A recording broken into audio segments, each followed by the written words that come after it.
sometimes you wake up, maybe in the morning itself, morning devotion, you wake up to pray. Some of us born in Christian homes, sometimes I used to wonder why my father used to wake me up those days. Somebody is tired, 6 a.m. And that time, now, that's when sleep is the sweetest. 5 a.m. sleep, they sweet. So much. That's when you are turning, steering. And somebody will, some of you are born in the city, but me, somebody will flash you touch.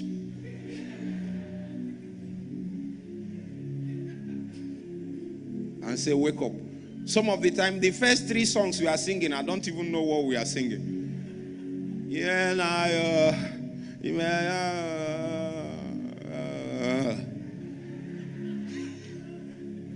Apostle Peter, Apostle James, Apostle Paul appeared in the greatest prayer meeting that has held on earth and slept.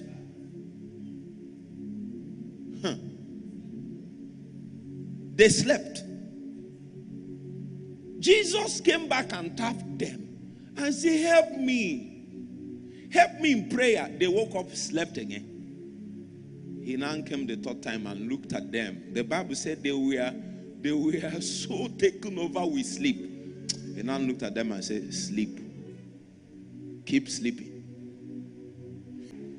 It must mean that Jesus is operating from a different plane from the apostles that were there with him. So if they experienced and had what he had, that means that they themselves can also do what he did.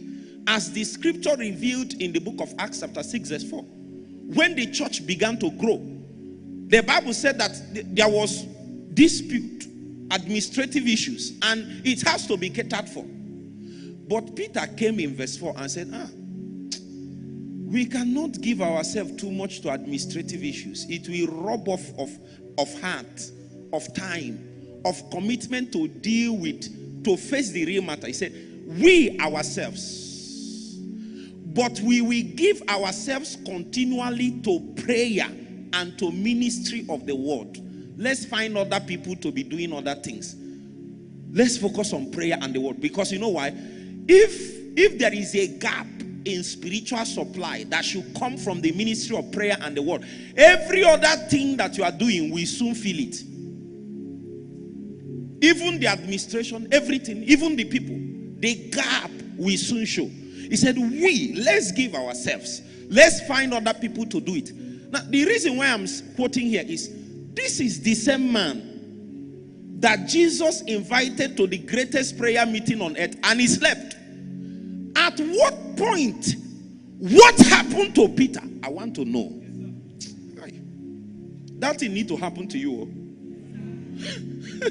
What happened to Peter that they invited you? If he had delivered on that prayer, maybe when the scripture was being written about that prayer meeting, book of Hebrews chapter 5 verse 7, they didn't mention the 3 of them. But maybe if they had delivered, their name would have been there. But they slept, and it's not their fault. You know why? There is a spirit that helps a man to pray. Prayer doesn't originate with man. Real prayer is not your job. It is when you keep, and thank God for speaking in tongues. You keep speaking in tongues. Sometimes you did not put any prayer point to it. As you keep ascending, once you touch the throne in heaven, they will tell you your prayer point. You come down from that location with that prayer, and the Spirit of God will energize you to keep praying till that prayer becomes a reality. Are you with me now? It is 100% certain that the prayer that is born of the Spirit, that the answer must come. Several times we engage our prayer and expect God to do things. I don't know. He may or may not, but that's not really his business. Psalms chapter 80 verse 18.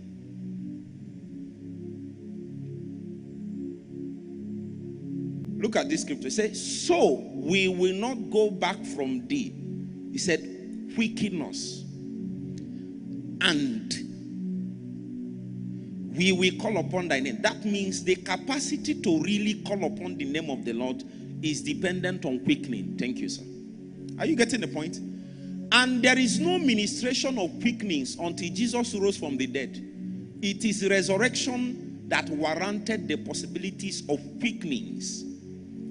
You see, it is because of resurrection that you can ascend from the plane of the spirit, that any plane of the spirit that is in your heart, you keep ascending. You keep ascending in the spirit, because there is a height above all heights where Jesus is sitting. This is organic. In positional sense, you are there. But you notice that sometimes you wake up, maybe in the morning itself, morning devotion, you wake up to pray. Some of us born in Christian homes, sometimes I used to wonder why my father used to wake me up those days. Somebody is tired, 6 a.m. And that time, now, that's when sleep is the sweetest. 5 a.m. sleep, they sweet so much. That's when you are turning, steering. And somebody will, some of you are born in the city, but me, somebody will flash you touch.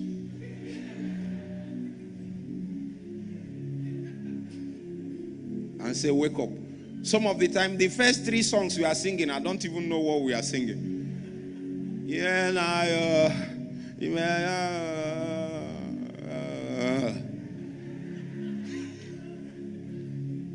quicken us.